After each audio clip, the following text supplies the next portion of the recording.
ठीक, okay. Hello student, आज फिर आपके सामने मैं आ गया हूँ कार्बनिक रसायन लेकर।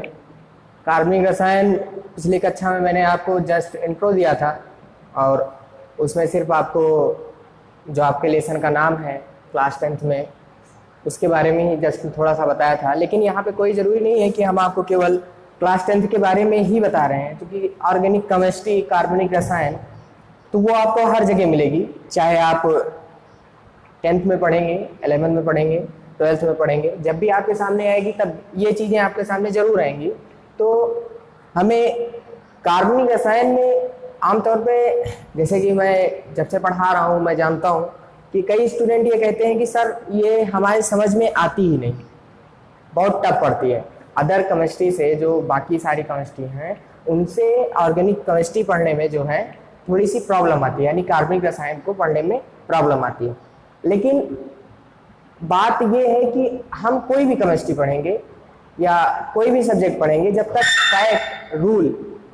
तक फैक्ट और रूल दोनों हम क्लियर नहीं करेंगे, तब तक जो उनकी कंडीशंस हैं उनको फॉलो नहीं करेंगे, तब तक हम किसी भी सब्जेक्ट को अच्छे से रीड नहीं कर सकते और ना तो लर्न कर सकते हैं। सो यही चीज़ हमारे कार्बनिक रसायन में आती है। और मैं आपको ये बता दूं कि कार्बनिक रसायन कोई बहुत ज़्यादा कठिन नहीं है और इसको पढ़ने में कोई बहुत ज़्यादा परेशानी नहीं है। इसमें 2-3 चीज़ें हैं जो कि हमें जाननी होती हैं, जैसे कि स्ट्रक्चर और फार्मूला, यानी जो संरचना सूत्र होता है उसके बारे में हमें जानकारी होनी चाहिए अच्छे से, और जो कि बहुत ही आसान है।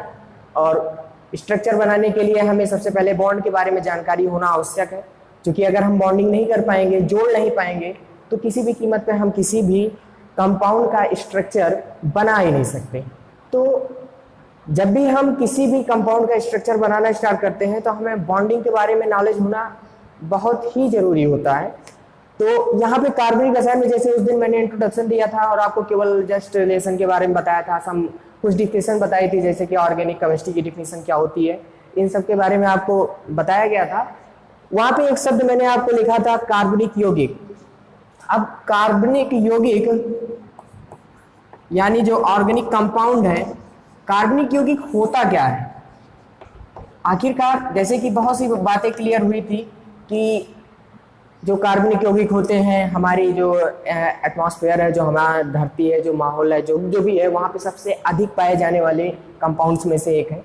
यही इनकी जनसंख्या सबसे ज़्यादा पाई जाती है, ये सबसे अधिक मात्रा में पाए जाते हैं, क्योंकि जो ऑर्गेनिक कंपाउंड है वो जो प्राणी होता है, जो लिविंग थिंग्स होती है, उनको बनाने में, उनका निर्माण करने में इनका अहम योगदान होता है। तो इस वजह से जो कार्बनिक यौगिक होते हैं ये हमारे लिए बहुत ही इंपॉर्टेंस रखते हैं। जैसे कि मेन, अब आपको नाम बता दें, एक जैसे ग्लूकोज होता है, इसका सूत्र होता है C6H12O6। अब ये ग्लूकोज का सूत्र है। अब ग्लूकोज जो होता है, अब आप कुछ समझ सकते हो कि अगर हमें एनर्जी चाहिए तो ग्लूकोज चाहिए, और ये अगर हम अपने शरीर की बात करें तो सबसे छोटे अणु के रूप में हम इसको जानते हैं। इससे बहुत बड़े बड़े बेहद बहुलक के रूप में जो है उपस्थित होते हैं जैविक अणु। लेकिन यहाँ पे जब हम कार्बनिक रसायन की चर्चा करेंगे तो कार्बनिक रसायन में कोई जरूरी नहीं है कि हम जैविक अणुओं में ही जाएं। बाहर में हमें बहुत सारे अणु मिल जाते हैं, बहुत सारे यौगिक मिल जाते हैं, जिनके बारे में हम आसानी से चर्चा कर सकते हैं। तो सबसे पहले जब कार्बन का डिस्कस करना स्टार्ट करते हैं तो जाने कि ये कार्बनिक यौगिक बनता कैसे है।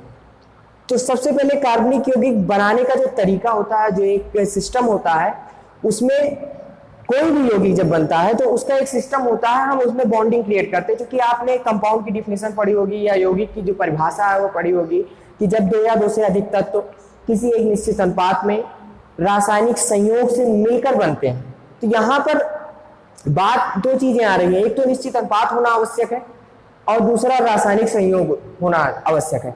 क्योंकि जब तक हम संयोजन के नियम का पालन नहीं करेंगे तब तक किसी भी यौगिक का निर्माण करना संभव नहीं है। तो उस नियम का पालन करते हुए हमें ध्यान रखना होता है बॉन्डिंग। तो जो कार्बन होता है हमारा C, ये प्रायः क्या करता है, बॉन्डिंग करता है। किस प्रकार के बनाता है, ये बनाता है सहसंयोजी। कैसा बनाता है, सहसंयोजी। ये इस तरह के बॉन्ड बनाकर आपस में जुड़ता है। अब ये सहसंयोजी होता क्या है, सहसंयोजी मतलब होता है सह माने एक दूसरे से, संयोजी मतलब जुड़ के। अब एक दूसरे से क्या जुड़ता है? अब एक दूसरे से यहां पर जुड़ता है इलेक्ट्रॉन। क्या जुड़ता है? इलेक्ट्रॉन। अब इलेक्ट्रॉन जुड़ता है मतलब जुड़ने का मतलब कि आपस में जुड़ जाए, ऐसा नहीं। दोनों क्या होता है? आपस में जुड़ने का मतलब कि साझे में इकट्ठा हो जाते हैं। अब साझे में इकट्ठा क्यों होते हैं? आपको क्लास 9th में पढ़ाया गया होगा कि संयोजी कोष के बारे में बताया गया होगा। एक शब्द आपने पढ़ा होगा क्लास 9th में, वो था संयोजी कोष। अब ये कोष क्या होता है? कोष उसे कहते हैं जो नाभिक के चारों ओर कक्षाएं होती हैं जिसमें इलेक्ट्रॉन चक्कर करते हैं, चक्कर लगाते रहते हैं, उसी को क्या बोला जाता है? कोष। तो किसी भी परमाणु का वह कोष जो सबसे लास्ट में होता है, जो सबसे लास्ट में होता है, वही उसका क्या कहलाता है? संयोजी कोष कहलाता है। और उस कोष में जो इलेक्ट्रॉन चक्कर करते रहते हैं, यानी चक्कर करते रहते हैं, घूमते रहते हैं, चक्कर काटते रहते हैं, वो इलेक्ट्रॉन ही क्या कहलाते हैं? संयोजी कोष के इलेक्ट्रॉन। यानी वही इलेक्ट्रॉन उसकी क्या करते हैं? बैलेंसी व्यक्त करते हैं, यानी संयोजकता को व्यक्त करते हैं। लेकिन क्या ये कह देना उचित होगा, जैसे पिछले वीडियो में मैंने ये कहा था कि लास्ट कोष यानी संयोजी कोष में उपस्थित इलेक्ट्रॉनों की संख्या ही उसकी संयोजकता होती है, ये कहना क्या उचित होगा? नहीं, उचित नहीं होगा। क्योंकि हर एक तत्व आपने अगर पढ़ा होगा तो हर एक परमाणु क्या होता है? अपनी अस्थायी अवस्था को प्राप्त करना चाहता है। अब वो अपने अस्थायी अवस्था को प्राप्त करता कैसे है? वो बॉन्डिंग करके कैसे? इलेक्ट्रॉनों का लेन देन करके, साझा करके वो क्या करता है? किसी तरह से जो निष्क्रिय उत्कृष्ट तत्व होते हैं जो क्रिया नहीं करते, जैसे कि आपकी हीलियम हो गई, नियॉन हो गया, आर्गन हो गया, इन तत्वों की संरचना ज्ञात करते हैं। जैसे कि ये इसकी हो गया 2 नंबर, ये हो गया 10, ये हो गया 18। तो किसी तरह से इनका जो नंबर होता है वो प्राप्त करने की कोशिश करते हैं। तो अब हमारा जो यहाँ मुख्य तत्व है ये है कार्बन। अब ये कार्बन का जो परमाणु क्रमांक होता है वो होता है 6। अब अगर हम इसका इलेक्ट्रॉनिक विन्यास करते हैं KLMN के हिसाब से, तो इसका आता है 2 और 4।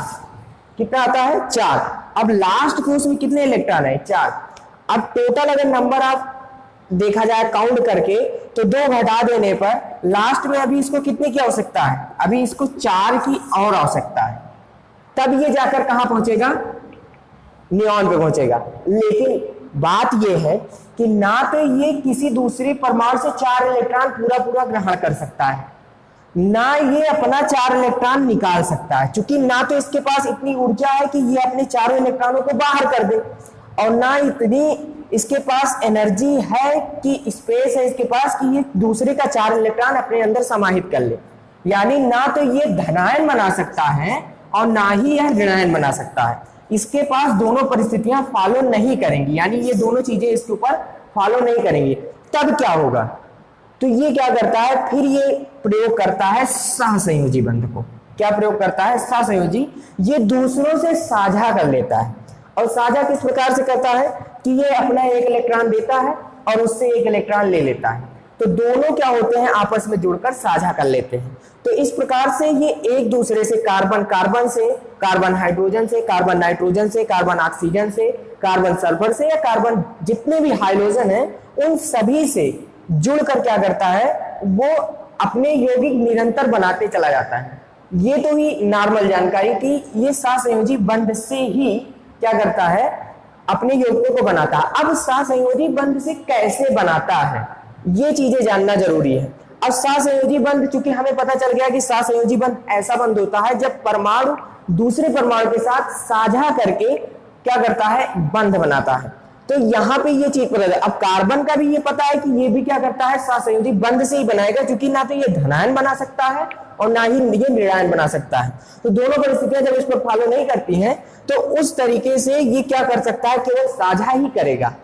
तो आखिरकार कितने परमाणुओं से ये मुख्यतः साझा करेगा? तो मुख्यतः ये साझा करता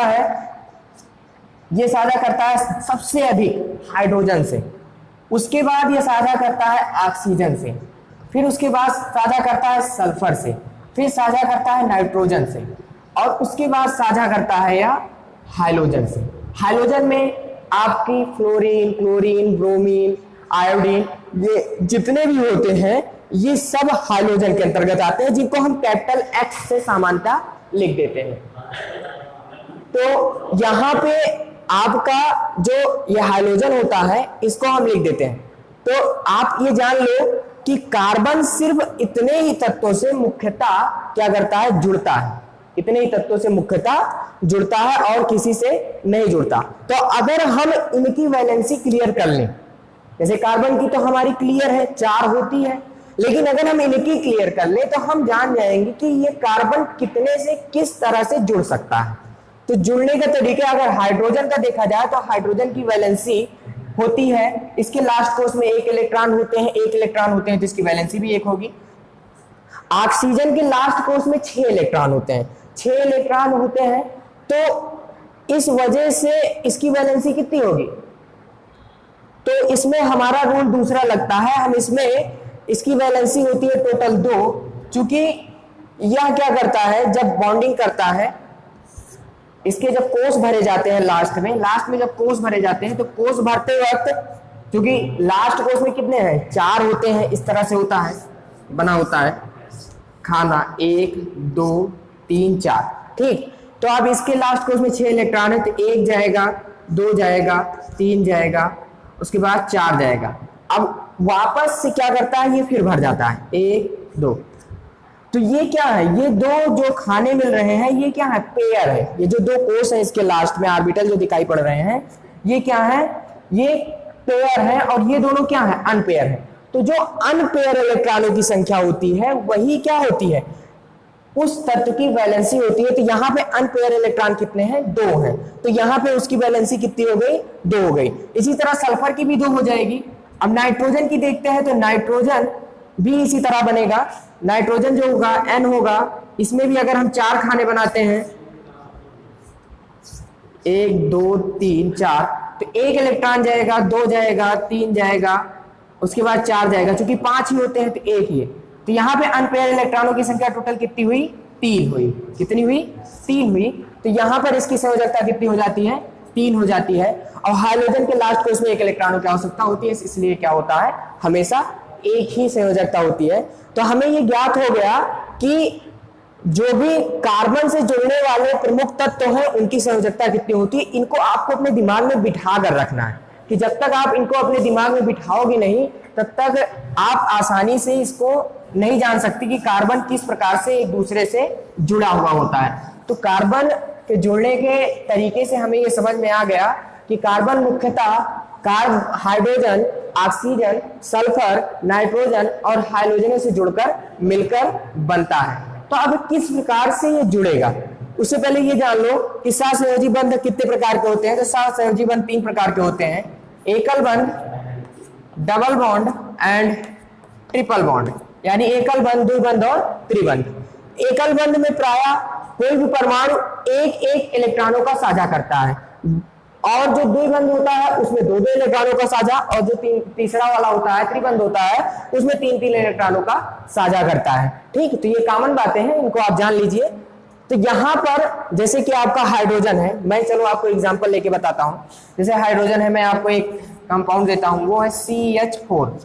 अब इस CH4 की हमें जो है संरचना बनाना है, जो इसका स्ट्रक्चरल फार्मूला है वो क्लियर करना है। तो स्ट्रक्चरल फार्मूला जो हमें क्लियर करके दिखाना है, कार्बन है, कार्बन के पास कितने इलेक्ट्रॉन है, टोटल 4 है। हाइड्रोजन है, हाइड्रोजन की जो वैलेंसी है 1 है, यानी हाइड्रोजन केवल अपना 1 ही इलेक्ट्रॉन दे सकता है, उसके बाद उसके पास लेने की क्षमता ना देने की क्षमता बिल्कुल नहीं है। और कार्बन जो है वो अपने 4 दे सकता है, तो 4 दे सकता है। तो यहाँ पर हम क्या करेंगे, 4 हाइड्रोजन है, चारों हाइड्रोजन को चारों तरफ लिख देंगे 1 ये। तो अब इस वाले हाइड्रोजन ने अपना 1 इलेक्ट्रॉन दिया, इस वाले कार्बन ने भी इसको साझी में 1 इलेक्ट्रॉन दे दिया। यहां पर इस वाले हाइड्रोजन ने भी 1 इलेक्ट्रॉन दिया, इस वाले कार्बन ने भी दे दिया, इसी तरह इस वाले ने भी दिया, यहां भी वही प्रोसेस हुआ। अब इससे जो इसकी उत्कृष्ट गैस की संरचना जो हीलियम की प्राप्त करनी थी, इसने प्राप्त कर ली, इसने भी जो है प्राप्त कर ली, और इसने भी प्राप्त कर ली, और यहां भी इस वाले हाइड्रोजन ने भी अपना कोष पूर्ण कर लिया। अब बीच में बचा कार्बन। कार्बन ने क्या प्राप्त की, गिन लेते हैं, क्योंकि लास्ट कोष में 8 इलेक्ट्रॉन होने आवश्यक है। लास्ट कोष में 8 इलेक्ट्रॉन है या नहीं है, तो गिन लेते हैं, 2 चौको 8। तो यानी इसने भी क्या किया, अपने कोषों को पूर्ण कर लिया। तो अब देख रहे हैं कि हर एक प्रत्येक परमाणु के बीच में एक एक इलेक्ट्रॉनों का साझा हुआ है। तो यहां मैंने बताया कि जब कोई भी परमाणु एक इलेक्ट्रॉन का साझा करता है तो वहां पर क्या बनता है, एकल बंध बनता है। जब एकल बंध बनता है तो इसकी संरचना जो होगी वो होगी C, ऐसे करके बनाएंगे, एक सिंगल बॉन्ड H यहाँ, एक सिंगल बॉन्ड H यहाँ, एक सिंगल बॉन्ड H यहाँ, एक सिंगल बॉन्ड H यहाँ। तो हमें ये जान लेना है कि जब भी कार्बन बनेगा तो कार्बन 4 लोगों से ही जुड़ेगा, उसके अलावा ये कहीं भी नहीं जुड़ेगा। इसी तरह हम आपको अगर दूसरा दें C2H6, अब C2H6 में 2 कार्बन है, 2 कार्बन, तो आप सीधे तौर पे 2 कार्बन लिख लो, 2 कार्बन ले लेते हैं। तो यहां पर अब आपके 6 हाइड्रोजन है, तो 6 हाइड्रोजनों को इसके तीनों तरफ लगा देते हैं। ये लगा दिया आपने, एक एक इलेक्ट्रॉन का साझा है, यहां भी जुड़ गया, यहां भी जुड़ गया, यहां भी जुड़ गया, यहां भी जुड़ गया, इस पे भी जुड़ गया, यहां भी जुड़ गया। अब इनके पास एक एक बचा है, तो ये दोनों क्या करते हैं, आपस में ही साझा कर लेते हैं। आपस में साझा कर लिए तो यहां भी क्या हुआ, इनका ये स्ट्रक्चरल फार्मूला तैयार हो गया। तो इसी तरह से जो कार्बनिक यौगिक होते हैं, अर्थात जो उसमें कार्बन होता है, वो अपने समक्ष आने वाले इन प्रमुख तत्वों के साथ जुड़कर क्या करता है, साझा करता है। आप हमेशा ध्यान रखना कि हमें इसमें कार्बनिक रसायन में खास तौर पे सिर्फ ये फार्मूला तैयार करना है, मतलब ये बनता कैसे है। और ये ध्यान रखिए कि कार्बन 4 से जुड़ेगा। अब 4 से, जैसे अब मान लो अब ऑक्सीजन आपके सामने आ गई, तो ऑक्सीजन आ गई और कार्बन आपको दे दिया गया, तो यहां भी ये कार्बन है और इसके समक्ष ऑक्सीजन रख दी गई और कहा गया इसको आप फिल करिए, पूरा करिए। तो आप क्या करोगे, इसकी जो संयोजकता है वो क्या है, 2 है, 2 है, तो ये अपने 2 इलेक्ट्रॉन देगा, ये भी 2 देगा। अब इनका दोनों का तो बन गया, लेकिन अभी इसके पास 2 शेष बचे हैं, 2 शेष बचे हैं, तो 2 किसी ना किसी को देगा। अब ये चाहे ऑक्सीजन को दे और चाहे जिसको दे, चलो हम ऑक्सीजन को ही दिला देते हैं। ऑक्सीजन को दिला देंगे तब भी क्या होगा, यहाँ पे ऑक्सीजन लिखते हैं, एक और ऑक्सीजन, तो ये भी क्या करेगा, इसको देगा और यहाँ देगा, ठीक है। 2 ऑक्सीजन हो गया। अगर इनको दोनों को जोड़ा जाए तो क्या होगा, C डबल बॉन्ड O, यहाँ भी C डबल बॉन्ड O, ठीक, दोनों हो गया। इसका भी 4 हो गया, इसका भी पूरा हो गया, इसका भी पूरा हो गया, और यहाँ पे आपका यौगिक बन गया CO2, ठीक। तो इस तरह से हम एक एक करके जो है कंप्लीट करते चले जाते हैं। इसी तरह नाइट्रोजन का है, नाइट्रोजन की संयोजकता 3 होती है, उसके साथ जुड़ जाता है। हाइड्रोजन है, हाइड्रोजन और हाइड्रोजन दोनों में हमेशा समानताएं ही रहती हैं, क्योंकि जहां पे ये जुड़ जाते हैं वहां से श्रृंखला खत्म हो जाती है। और बाकी जो शेष तत्व हैं जैसे कि कार्बन, ये हमेशा आगे इनके श्रृंखलन का गुण बहुत होता है और ये बहुत तेजी से यौगिक बनाने की क्षमता रखते हैं और इनकी श्रृंखलाएं जो है बड़ी बड़ी बनती हैं, तो वो आगे श्रृंखला का गुण आपको समझाया जाएगा। लेकिन अभी आज ये किस प्रकार से जुड़ते हैं और ये जुड़ना, और खास तौर पे ये 4-5 परमाणु, इनकी जो संयोजकता है ये जरूर याद रखिए। अगर ये याद रहेंगी तो आपको कार्बनिक रसायन में कहीं भी कोई भी प्रॉब्लम नहीं आएगी। तो आज आप इतना ही, और जो आपकी किताबें हैं, जो आपकी कहीं भी आपको कोई भी अगर ऑर्गेनिक कंपाउंड नजर आता है तो उसका स्ट्रक्चरल फार्मूला जरूर बनाइए, देखिए, समझिए। और आपको अगर इन परमाणुओं से हटकर कोई परमाणु नजर आता है, उसमें समझने में कोई दिक्कत होती है, तो आप उसे जरूर देखकर बताइए, समझिए या किसी से पूछिए। हमने आपको ये चीजें बताई और इसके बारे में जानकारी दी, और आपको इसको देखकर फॉलो करना है, देखना है, क्योंकि ये आपके सिलेबस में भी है, आपको पढ़ना भी जरूरी है। अभी तो शुरुआत है, एक तरह से जैसे हम इंट्रोडक्शन ही दे रहे हैं कैसे बनता है। अभी आपको आगे चल के कार्बनिक रसायन के बारे में हर एक चीज बताई जाएगी। इसकी नामकरण भी सबसे ज्यादा IUPAC आपने नाम सुना ही होगा, वो भी आपके सामने आएगी। तो ये चीजें आपको अच्छे से नॉलेज रखनी है, और मैं आपको हमेशा एक एक करके वीडियो देता रहूंगा, ठीक है, अच्छे से, है ना। और फिर चलते हैं, और खास तौर पे अपना ख्याल रखिए, क्योंकि कोविड-19 के दौर में अभी आप लोग समझ ही रहे हैं, बाहर नहीं निकलना, कहीं इधर उधर बाजार में नहीं जाना, ठीक है, नहीं तो जान रहे हो ना, अगर कोरोना आ गया तो